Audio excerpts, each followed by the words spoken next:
Hey everybody, McGrew31 back for F-Side DFS.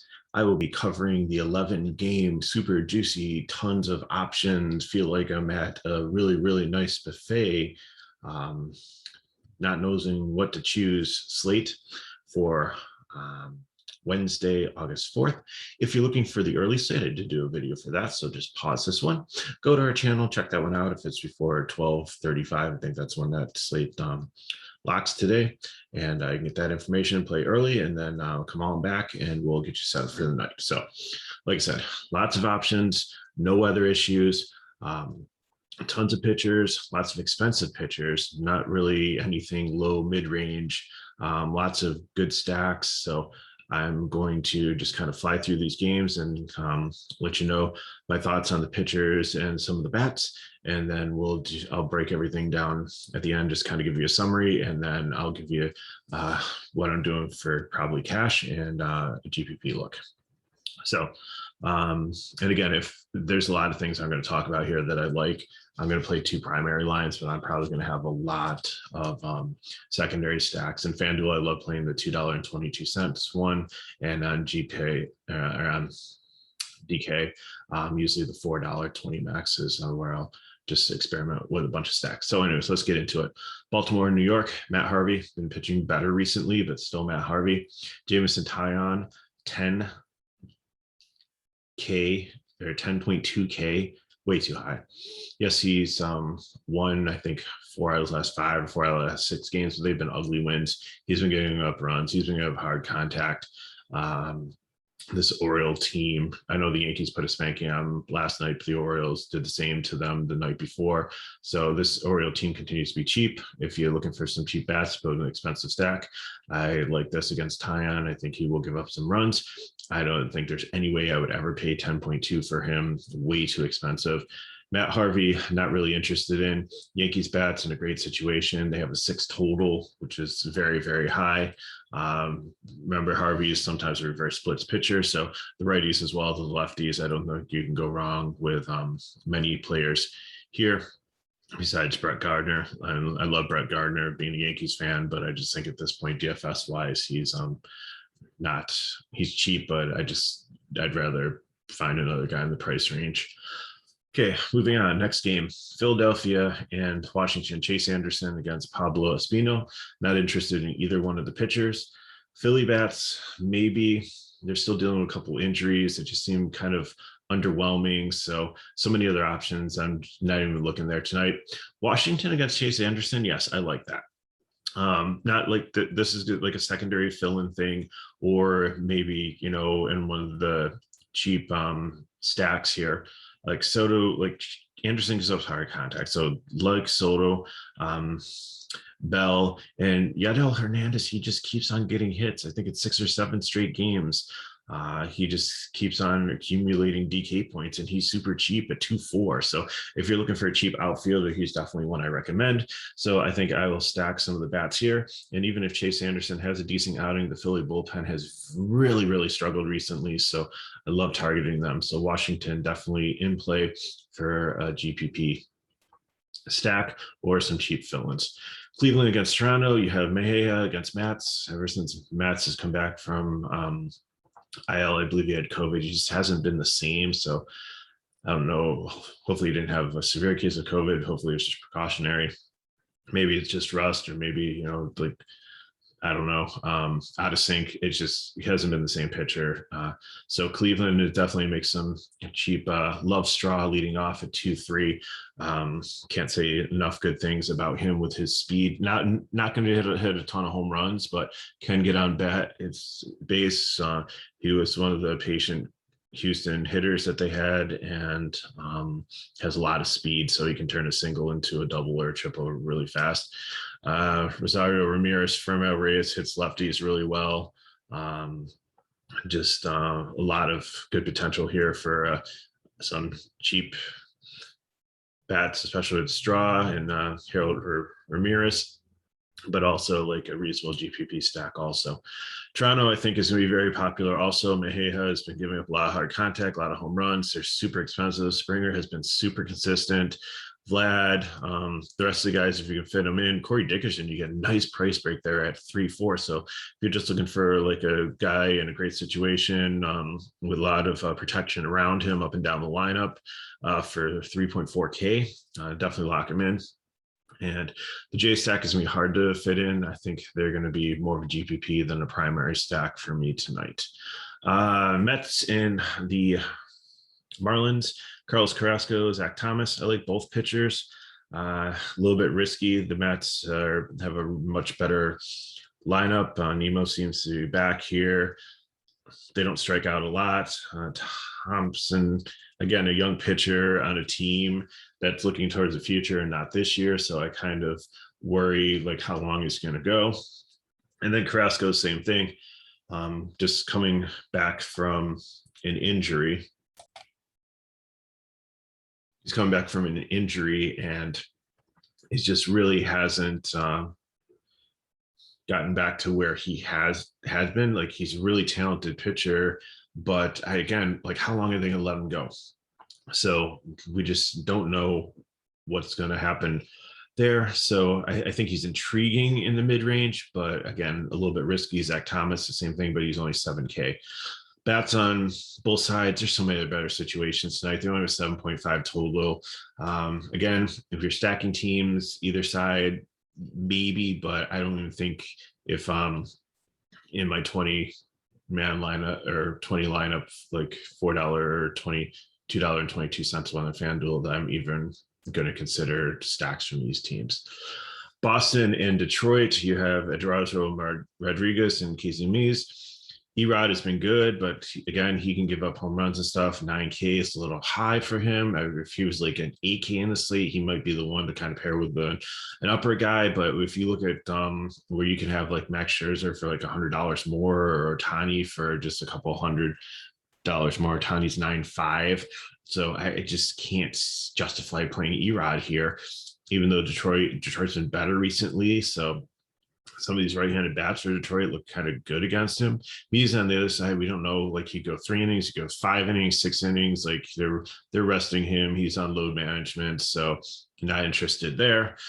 Boston bats, maybe. I mean, they almost have a 5 total. Definitely the lefties, Duran leading off at 3-4 would be good. Devers, I mean, they were kind of quiet last night, kind of let me down. Thought they would be in a good spot. I will still stack them with San Francisco like I've been doing every single night. It has paid off so much this season. It's actually netted me like, several $100s now, playing them every single night for like $1 or $4 just in one stack on both sites if I can. Detroit, like I said, they're intriguing. Some of the right-handed bats, something I consider in the $2.22 or $4 stack, or even $1 stack, but not a priority tonight. Angels against Texas. Ohtani's pitching, so you can't play him as a bat, but I think he's got one of the best matchups here without Gallo in this lineup here. Texas has really struggled. They have a lot of strikeouts. He's a strikeout pitcher. I think, he probably grades out to be the best play on the slate. Colby Eller, not interested in. The Angels are so hard to stack, and they've got a nice total, some nice pieces. Love Fletcher. He's one of my favorite players in baseball. If I can fit him in a second base, I can, just because he's so consistent hitting, but he's up 4-2. It's just a hard price, and a smaller slate definitely, but I don't even think I'll have many shares of him tonight. I don't even think, like I said, it's so hard to stack the Angels, especially when we can't use Ohtani. So not interested here, and I'm not interested even in YOLO and the Texas bats against Ohtani. Moving on, Kansas City and the White Sox. Giolito at 10.6. I mean, he's got a 30-point ceiling here. He's definitely the most expensive pitcher on the slate in a great matchup. I mean, they have a 5 total, and it's a negative 263. So if you can get up to him, no problem playing him.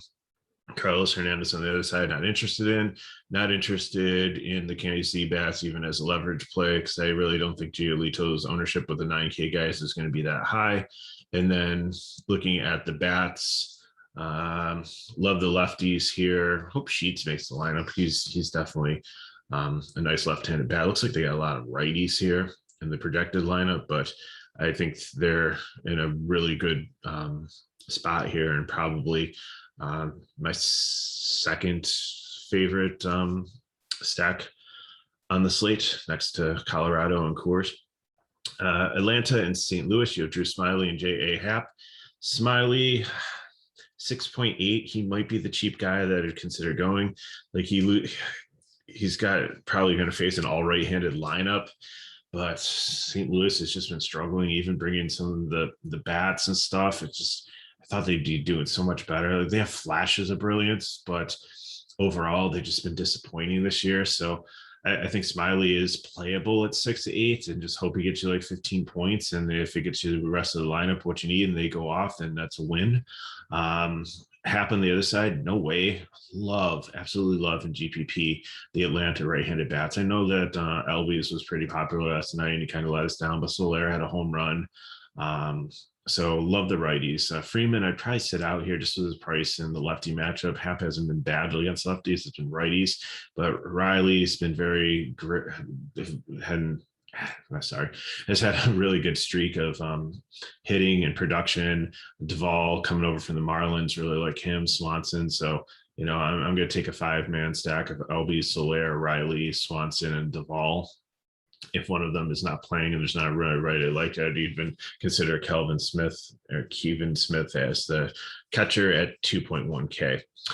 St. Louis on the other side against Smyly, I think possibly you could stack them in the 2.22 or the $4 one.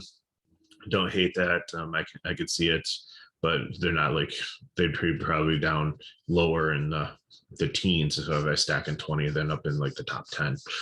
Now we come to Coors Field. We have Chicago Cubs and Colorado. Colorado last night had a really good output. They faced Alex Mills, another good opportunity today. Love the lefties. Top Blackman. Story's fine.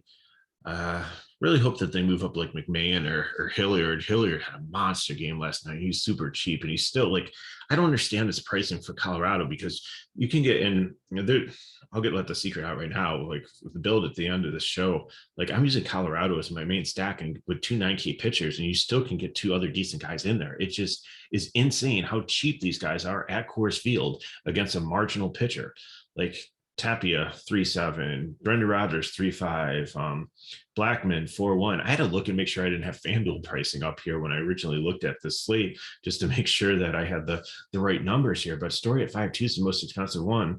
Cron's been hitting well recently. I know it's not the splits advantage, but I think anybody here, Nunez for a catcher at 2.5 at Coors Field probably can get you at least 7-8 points there. It's just amazing. On the other side, I think the Cubs, they didn't really, I think towards the end of the game, some of the bench players got it up to like 5 runs finally. But I'm not really going to stray away from them. These Cubs, ever since this trade deadline, have been one of my favorite like cheap stacks to put these people in. Ortega leading off, he had 3 home runs a couple games ago. He's at 2.5K. Contreras is a little expensive. Gray's a decent pitcher, and I think in the GPP you could consider him. He's pitched at Coors against some really good teams like San Francisco, the Padres, the Dodgers, and scored over 20 DK points. So he definitely has the potential to have a good game against a good team, and against a free swinging minor league baby Cub team with only pretty much Contreras left. Definitely somebody that you can target. But again, I do like some of the bats too, so I'll sprinkle them in. I'm not as high on them in this situation as I have in other, and some of the pricing is up a little bit. Like Wisdom's up to 4.3. I like them when he's down 3K. Bote still, I prefer them against a lefty. Really, they struggle a little bit against a righty, but I think you do have some players that you can play here, or stacking the Cubs in Coors. Just I never struggle with that either. So again, not a priority stack, but definitely they would be up in the top 10. Houston and the Dodgers, like it was last night, it almost seemed like it was a playoff game. And Bueller did a good job kind of holding Houston at bay. Houston's not a team that's going to get a lot of strikeouts, so Max Scherzer is 9.1K. Now, a couple factors here. It is his first game out there. He does have a better bullpen behind him. Dave Roberts gives him a quick hook, so he may only get 5. Houston doesn't strike out a lot, so maybe that factors into the pricing. But at 9.1K for Max Scherzer, that seems to be healthy. You really got to just kind of lock that in as your SP1 or SP2, depending on like who, if you're paying up or down below him. But there's really, like I said, there's really not much below him. Odorizzi on the other side at 9.8 is way overpriced. He has been giving up hard contact. He's a reverse splits guy, and I think that this Dodgers team is going to be very low owned and a very sneaky late height hammer. Love the righties here. Betts, Turner, Smith, Taylor, even sprinkle in the lefties there. They should be fine. Houston, I'm not really interested in. Like Scherzer, you probably will probably give up 1 or 2 home runs in the game. Like this game could end up being like 8-2, favoring the Dodgers. But it's just who's gonna hit it off him. And like Tucker might be a good one. Brantley really doesn't hit many home runs. Alvarez, so I'd probably look at Alvarez as Tucker if you're looking for one off to try to figure out who's going to hit the home run off of Scherzer. And then final game, we finally made it here through this 11-game juicy slate. San Francisco and Arizona. Gausman has struggled recently, but he's seems to be righting himself. He's got a really good matchup against Arizona. Some Ks in this lineup. Traded away some players at the trade deadline, have some injuries, so they're not as potent as they'd been in the past. So at 9.7K, I think he's definitely in consideration here. Like him a little bit better on FanDuel than DK, just with the people around him and the pricing wise. San Francisco, again, if Wade's back from his back injury, back in there leading off, he's good at 3.5. Schumpty had the day off yesterday, so hopefully he's back. Crawford had the day off also. If he's back in the lineup, Corey or Alex Dickerson, Duggar, like they can just throw so many lefties at Gallen here. Not interested in him as pitcher. San Francisco, again, in the context of the slate, they're a stack that I like, and again, I'll stack them with the Red Sox, and I'll probably play a solo stack of them. But there's so many other better options, and then Arizona really not interested. So let me just kind of summarize everything that we talked about, and then I'll do the lineups and get you off to go enjoy your day. So top pitchers: Ohtani, Max Scherzer, Giolito, just because he's a little bit expensive, and Talon is just way too expensive. So I wouldn't even consider him even against Baltimore. The medium range, they're all risky. Carrasco, Matz, and Erod. Carrasco, we don't know how long ago. Matz has struggled since coming back from the IL, and Erod gives up hard contact, but could get some Ks against the Detroit team. In the low one, there's really not much, but Zach Thomas from the Marlins, just be careful there because they might not have him go too many innings for load management. Haven't seen anything on that, just kind of reading between the lines on some of these teams. Smiley, I think against an all right-handed St. Louis team has potential, but there's some danger there. But I think Gray, might be my favorite low-owned play, even against the Cubs. They just haven't been bad, even though haven't been good. It's been Coors Field. There's Skim K upside, and we've seen him put 20 points up against really good offenses. So what can he do with the Cubs? And he's got a very good price tag.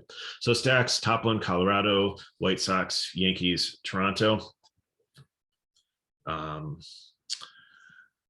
GPP, Dodger right-handed, Atlanta right-handed bats, Boston and San Francisco. And then for cheap ones, Cubs, they are in Coors Field, Cleveland, Baltimore, and Washington. So let me just quickly go through the different lineups. Like I said, I'll give you 2 lineups here. Let me pull them up.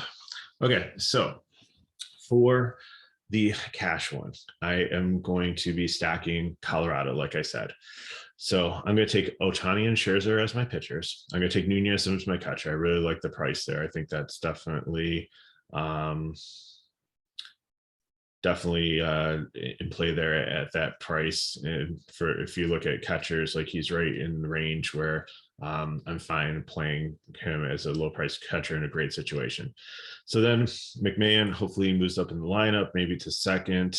I'm going to take Story, Blackman, and then Tapia. So that leaves you third base and outfield and first base as openings. I might throw some Cubs in there, like Ortega, definitely, like I said, lefty. very cheap. So that gives you first base and third base to play with, and it gives you a significant amount of salary. Let me just check and see how much salary I have left between the two of them with that.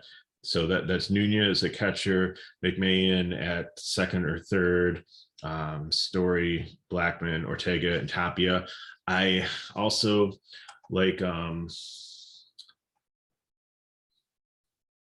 some other, let's see, Colorado. It all depends on the lineup too.